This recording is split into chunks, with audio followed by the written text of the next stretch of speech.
In this section, we will learn how to evaluate the double integral. Consider the following integration domain. D is the Cartesian product of the two intervals, from 1 to 3 and from 0 to 2. That means x runs from 1 to 3 and y, the second independent variable, runs from 0 to 2. And consider the function fxy being x minus y squared. And we want to evaluate the integral of this function dx dy over the domain D. We have seen that the double integral has the meaning of the volume of the body. So we can think of the body cut into thin layers, into thin slices, and we will consider the volume of each slide, and then of each slice, each layer, and then the integral will sum up all these contributions together. That means in the xyz space, here we have the integration domain, and here we have the body. And then we can write this as the function x minus y squared dx dy, and x runs from 1 to 3 and y runs from 0 to 2. So we have transformed the double integral into two nested or iterated integrals. Here the integrated function has the meaning of the height. If we multiply by dx, we have this area of this vertical thin rectangle. When we integrate this along x, then we compute the area of this region, which is the side of one thin slice, one thin layer. When we now multiply the area of this slice with dy, then you can think of dy as the thickness of this slice, of this layer.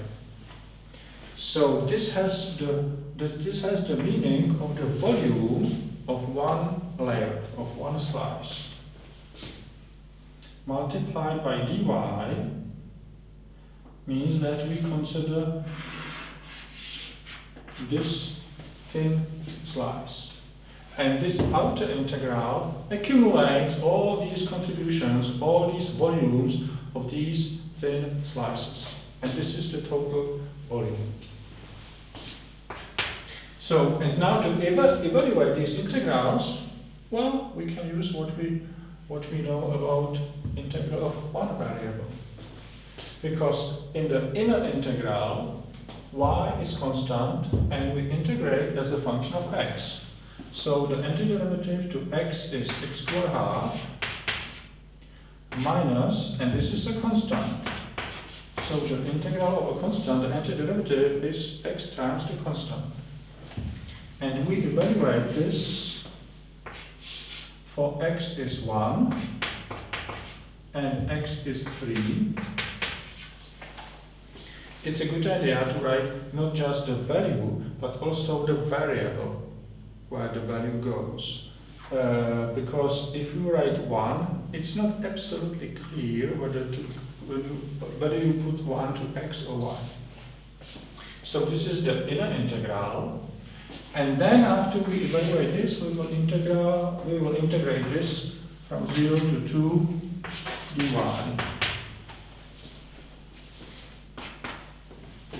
So when we substitute 3 for x, we have 9 half minus 3y squared minus, and when x is 1, we have 1/2 minus y squared. And we integrate later from 0 to 2. We can simplify this a little. 9/2 minus 1/2 is 4. And minus 3/2, minus 3y squared plus y squared is minus 2y squared.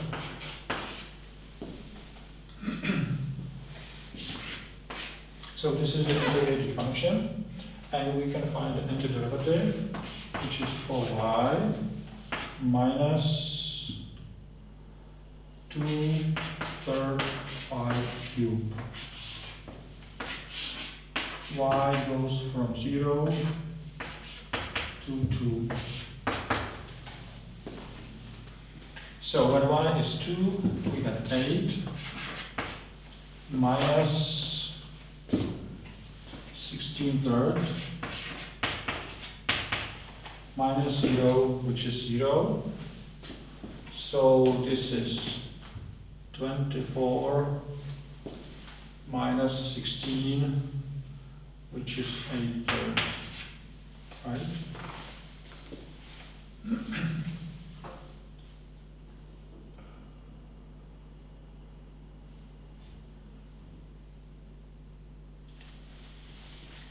Alternatively, we can reverse the order of integration. That means if you think of a bread that you cut for breakfast, you can cut the bread from left to right or from front to back in the orthogonal way. And here this means we can reverse the order of integration. So this integral can be also computed this way. The function is the same, x minus y squared. And here we first integrated along x and then along y. And now we reverse the order, dy dx.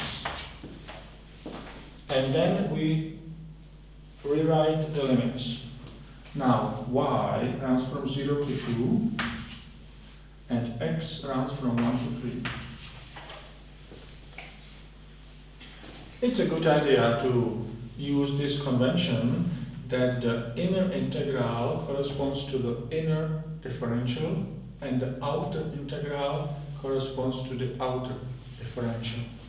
You can think of this integral sign with this differential to form sort of bracket around the integrated function, and this is sort of bracket around the inner integral. Well, and we can proceed in a similar way. This time we found the antiderivative as a function of y. X is a constant, so the antiderivative is xy. And if we integrate with respect to y, we have minus 1 y cubed third. And y runs from 0 to 2. And then we will integrate along x, running from 1 to 3.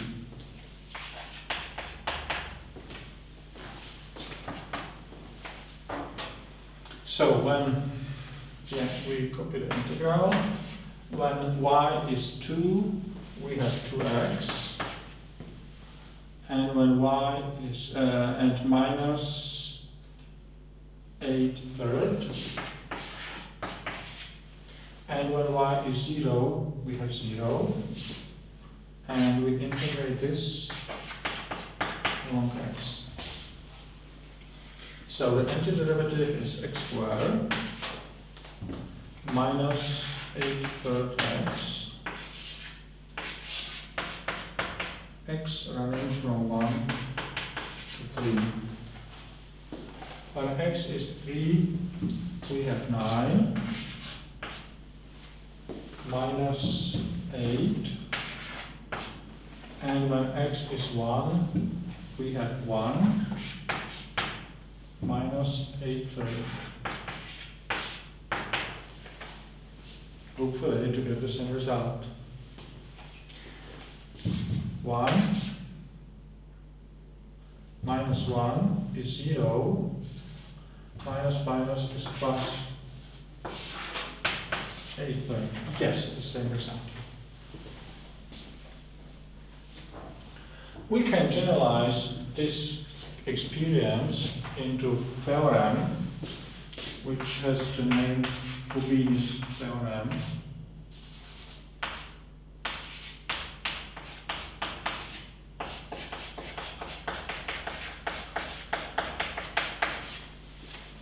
And it tells that the double integral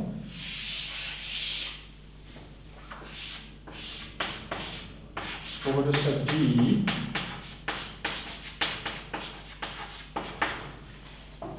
can be written in two ways.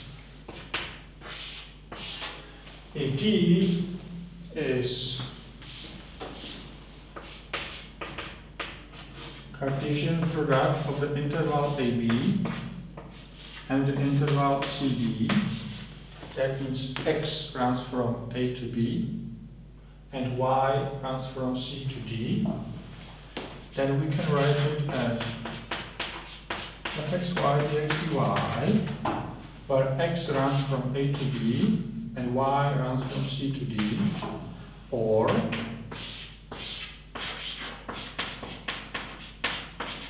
dy dx, where x runs from A to B and y runs from C to D.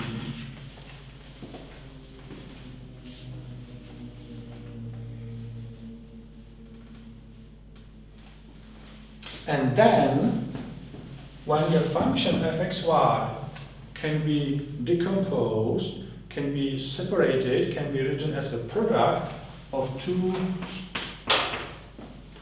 expressions, say g of x times h of y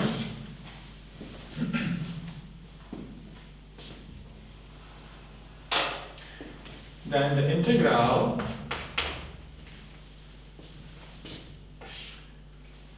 say from C to D, from A to B. Now if the function, the integrated function f is gx times hy gx dy, then when integrating along x, we can factor out h of y in front of the inner integral.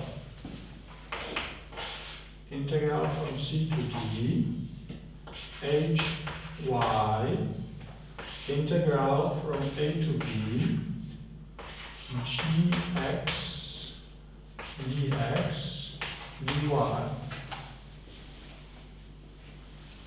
But now, this integral does not depend on y.